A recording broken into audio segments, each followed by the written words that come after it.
Giannis is king in our first fantasy sports recap.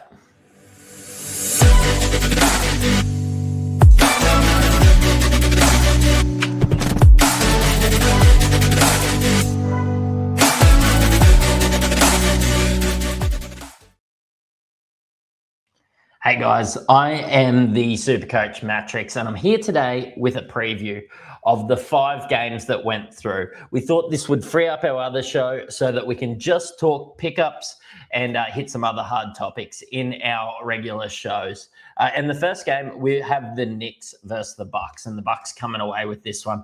Honestly, off a fantastic performance from Giannis. 37, 7 and 8. I think when we had a look and saw that there was no real point guard to start the year on this team, these are the kinds of lines that we expected from him.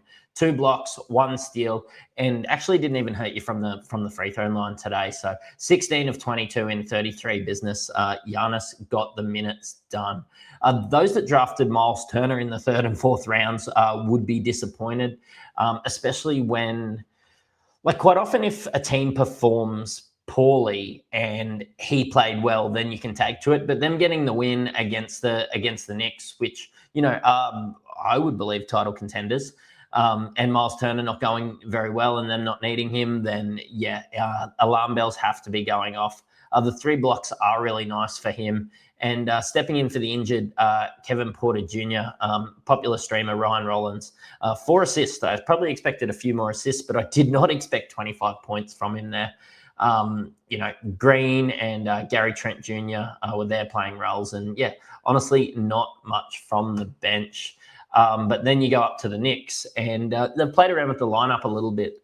They've got Karl Anthony Towns starting at center, which didn't really work, but does, I suppose, always increase his rebounds. So I suppose that's a pretty high floor there for Karl Anthony Towns at center.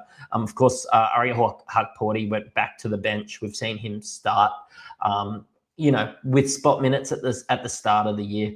Jalen Brunson was the big one here, 36 points, 3 assists and 4 rebounds. I'm not seeing too much because not much comes from the bench outside of, the top 6 players. We're still seeing 39 minutes from Mikal Bridges. We're still seeing 35 from Karl Anthony Towns. You could have, looking at this stat line, talked me into this being a Tom Thibodeau team, to be completely honest.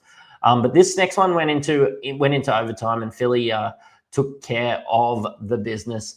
VJ Edgecombe, a bit quiet by his lofty standards in his early career, still played 40 minutes and 14, 6 and 4 there, going close to fouling out. And but it was all about Tyrese Maxey. It has been for the last couple of games. 39 points, 10 assists. I was really impressed with Kelly Oubre Jr., which I've seen added heavily over on the waiver wires, 17 and 11.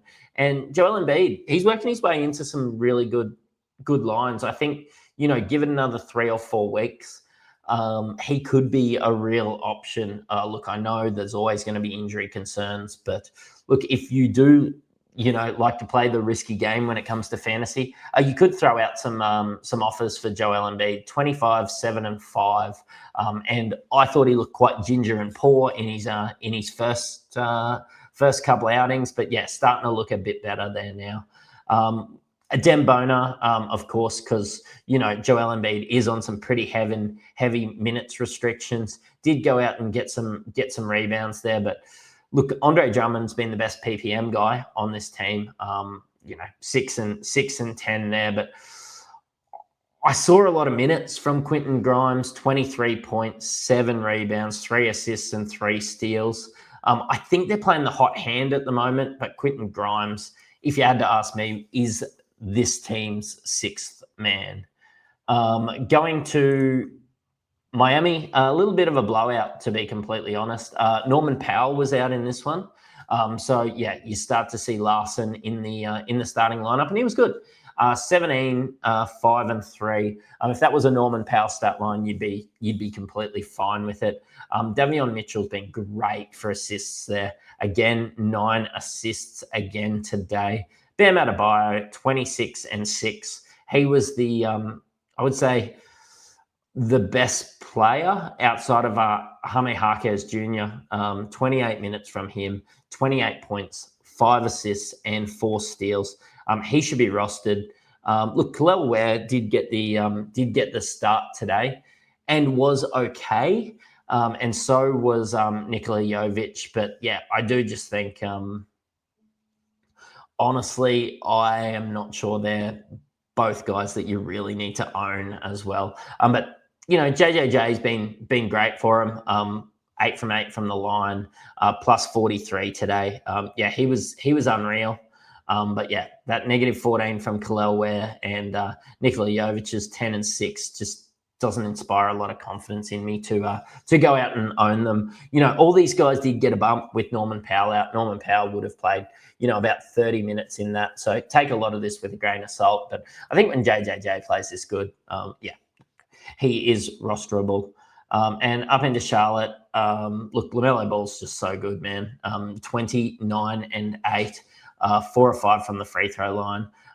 Got Con Nipple honestly open a lot.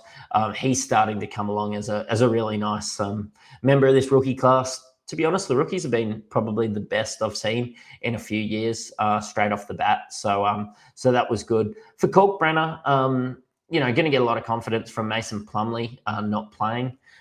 So look, while his last 2 games and this game isn't super inspiring, I do think he is rosterable, playing 30 minutes a night, 10 and 6 with 3 steals and a block there. So just getting those counting stats.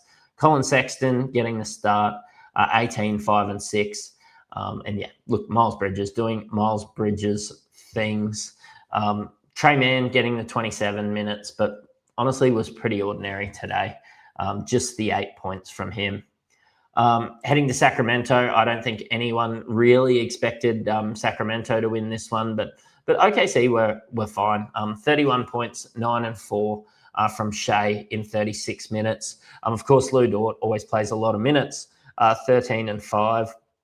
Hartenstein with, honestly, a Hartenstein line, 14 rebounds, 4 points. Aaron Wiggins has been good in the last couple.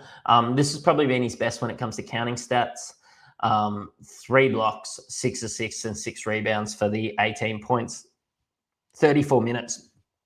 And with caution, you're probably getting to the end of the line with Aaron Wiggins and Cason Wallace and some of these guys. Once Jalen Williams comes back into the lineup. And honestly, nothing really that inspiring off the bench, except for AJ Mitchell, 18 points, 2 steals, but not much else going on there. Alex Caruso, I don't think is rosterable. Jalen Williams, I saw picked up. I don't really think he's rosterable either.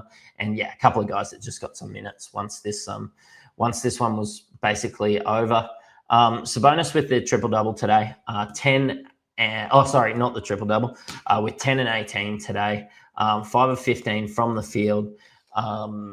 Russell Westbrook got the start. I think Russell Westbrook will probably get the start going forward. From what I see, I personally would love to see, with a team like this building, Keon Ellis playing more minutes than Russell Westbrook, but look, King's doing King's things. That lineup of Schroeder, Levine, DeRozan, Westbrook, and Sabonis just doesn't really instill a lot of confidence in me thinking this is a team moving forward, when some of these younger guys are basically barely getting a run. And this team, honestly, only going 9 players deep today. But yeah, DeRozan with 19 points, Dennis Schroeder with 8 and 5. Look, honestly, this was pretty ordinary. Like even Zach LaVine with 23 points. Yeah, that's good, but minus 15. Look, some of these bench guys probably should have got a bit better of a run in this one. And our last game, straight off the bat, we saw the Golden State Warriors take care of the Clippers in a low-scoring affair. Kawhi Leonard's been good in the last couple. This is probably a bit subpar from him. 18 and 6. Zubac, 14 and 12. That seems to be what we expect from him. Just the 1 assist from James Harden, which has me worried a little bit. Just 20 and 4 rebounds. Look, Bogey only played in the 9 minutes. I went and streamed Derek Jones's Junior today. That 3-2 really might help me win my matchup this week. Honestly, everything looks relatively uninspiring from the bench in a Clippers team that was beat pretty badly. Jimmy Butler was good today, though, 21, 5 and 5. He's been good all year. Steph Curry, 19 and 8. Despite shooting pretty ordinary from the 3-point line. Not much happening off the bench, except Pods has slidden down to the bench. I see Quinton Post got the start today. So Pods was 12, 5 and 4. Post in there in the middle for the matchup. And yeah, look, they just took care of business. Buddy Hield is always a streaky shooter. Come in and scored 2 and 3. So that's, I suppose, why he's a streamer and not rosterable on every team. And I've been pretty impressed with Moses Moody's minutes.